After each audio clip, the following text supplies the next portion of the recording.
मई की वो जलती हुई दोपहर, पारा 45 डिग्री के पार और सड़कों पर पैदल चलते सचिन पायलट, याद है ना? उस वक्त कई लोगों ने कहा था कि ये सिर्फ अपनी ही सरकार के खिलाफ एक राजनीतिक स्टंट है। लेकिन आज जब राजस्थान लोक सेवा आयोग यानी कि आरपीएससी के गलियारों से भ्रष्टाचार की सड़ांध बाहर आ रही है, तो पायलट समर्थकों की एक ही आवाज है। पायलट ने जो बोला था वही सच निकला। राजस्थान की राजनीति में एक बार फिर से भूचाल आ गया है। मुद्दा वही है, पेपर लीक और नियुक्तियों का काला बाजार। लेकिन इस बार आरोप सीधे कुर्सी की खरीद फरोख्त पर हैं। क्या आरपीएससी का मेंबर बनने के लिए करोड़ों की डील हुई? क्या युवाओं का भविष्य खटाखट मॉडल की भेंट चढ़ गया? आज इस वीडियो में हम परतों को उधेड़ेंगे। भारतीय जनता पार्टी ने एक बड़ा धमाका करते हुए कांग्रेस और राहुल गांधी को सीधे निशाने पर लिया। बीजेपी का आरोप है कि राजस्थान में कांग्रेस सरकार के दौरान युवाओं का भविष्य एकलव्य की अंगूठी की तरह काट दिया गया। सोशल मीडिया पर एक शब्द बड़ी तेजी से वायरल हो रहा है, खटाखट मॉडल। बीजेपी का दावा है कि ये मॉडल जन कल्याण का नहीं बल्कि भ्रष्टाचार का था।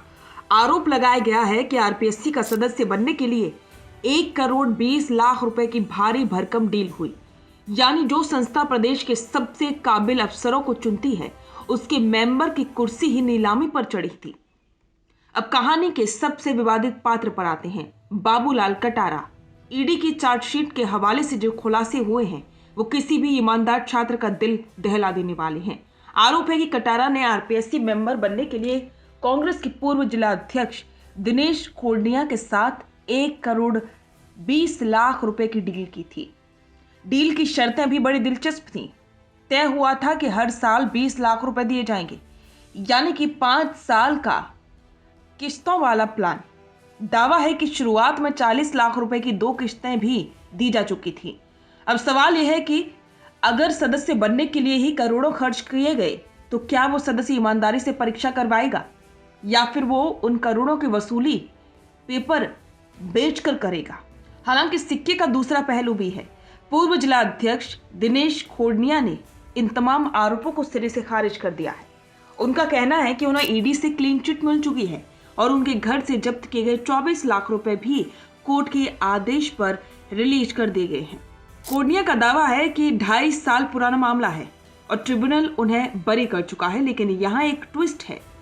खोड़निया ने आशंका जताई है कि उनकी ही पार्टी के कुछ भीतरी लोग इस मामले को हवा दे रही हैं ताकि उनकी छवि खराब की जा सके। उन्होंने मानहानि का केस करने की चेतावनी भी दी है। तो क्या यह कांग्रेस की अंदरूनी गुटबाजी का नतीजा है? ये भी एक बड़ा सवाल है। कहानी में नया मोड़ तब आया जब 28 फरवरी 2024 को उदयपुर जेल में बंद बाबूलाल कटारा ने कोर्ट में अपना बयान बदल दिया।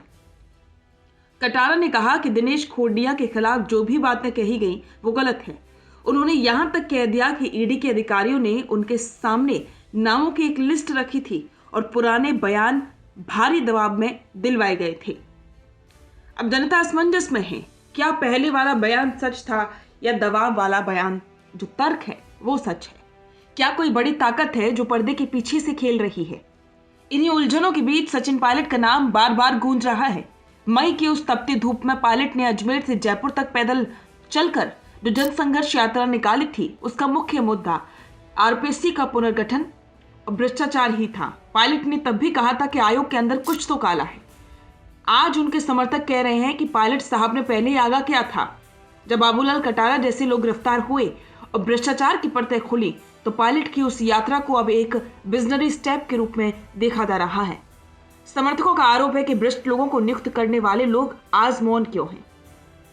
इन राजनीतिक आरोपों और प्रत्यारोपों के बीच जो सबसे ज्यादा पिसा है वो है राजस्थान का युवा, वो छात्र जो सालों तक एक कमरे में बंद होकर तैयारी करता है, अपनी जवानी किताबों को देता है। उसके लिए ये खबरें किसी सदमे से कम नहीं है।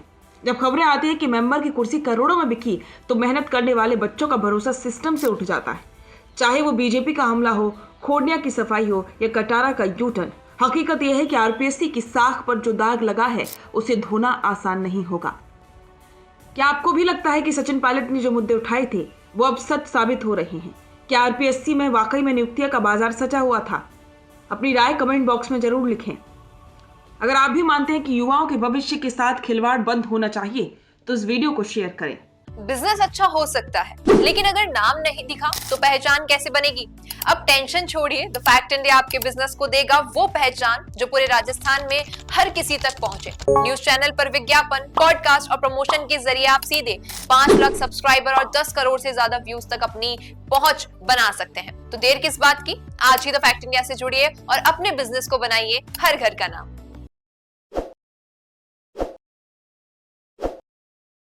ताज़ा खबरों के लिए विजिट करें द फैक्ट इंडिया की वेबसाइट और डाउनलोड करें द फैक्ट इंडिया ऐप।